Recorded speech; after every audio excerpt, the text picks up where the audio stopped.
Fala galera, vamos aqui resolver o desafio de sexta-feira. Eu pedi para vocês criarem uma fórmula que vocês viriam aqui e botariam igual C para F, clicariam na temperatura, né? E quando desse Enter, ele faria essa conversão baseado nessa igualdade aqui, né? Então, se a gente dá Enter hoje, a fórmula não funciona, porque ela não existe. Se ela não existe, a gente vai ter que criá-la. Então vamos lá abrir o nosso VBA no Alt F11. Beleza?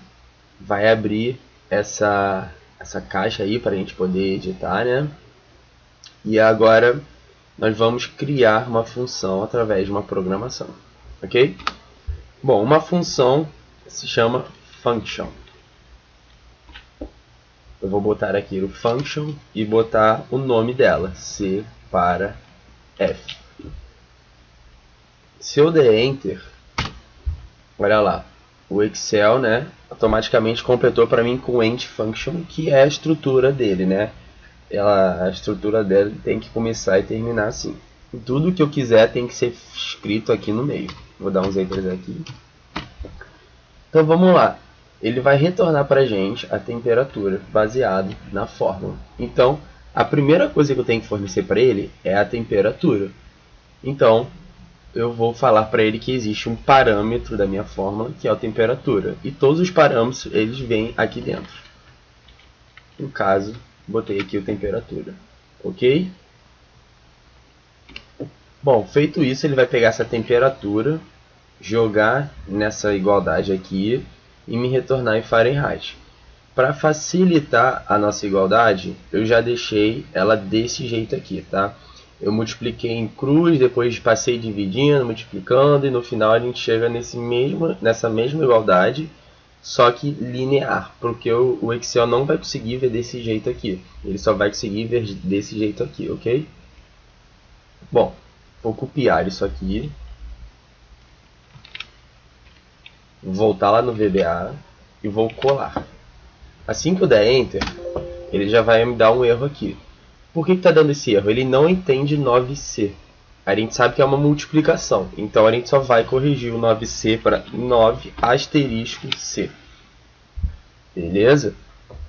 E aí, teoricamente, está tudo legal. Só que a gente não está falando para o Excel ainda o que é F e o que é C.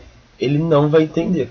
Então a gente tem que falar para ele que o C é o parâmetro temperatura, certo? A temperatura que eu fornecer dentro da minha fórmula, ele vai multiplicar por 9, somar 160 e dividir por 5. E ele vai me retornar a temperatura em Fahrenheit. Mas no caso, esse F aqui é a minha própria função. Ok? Bom, feito isso, a gente falou para ele que eu vou criar uma função que se chama C para F, que pede um parâmetro, que é a temperatura. E ela vai me retornar 9 vezes a temperatura, mais 160 por 5. Ok, gente? Esse é um jeito bem primitivo, tá? Eu não dimensionei nenhuma variável, não fiz nenhuma coisa extra. É só para a gente aprender o básico de criar uma função. Vamos voltar lá para o Excel agora. Bom, vamos chegar aqui e botar igual C para... Olha lá que legal, gente. Eu comecei a digitar, ele já achou uma fórmula C para F. Antes ele não achava. Eu vou chamar ela. Beleza? E agora eu vou clicar no grau Celsius. Vou fechar minha fórmula e quando eu dou Enter, ele automaticamente faz a conversão para mim. Beleza? Vou arrastar aqui e tá lá, gente. Criamos a fórmula. Espero que vocês tenham gostado e até a próxima.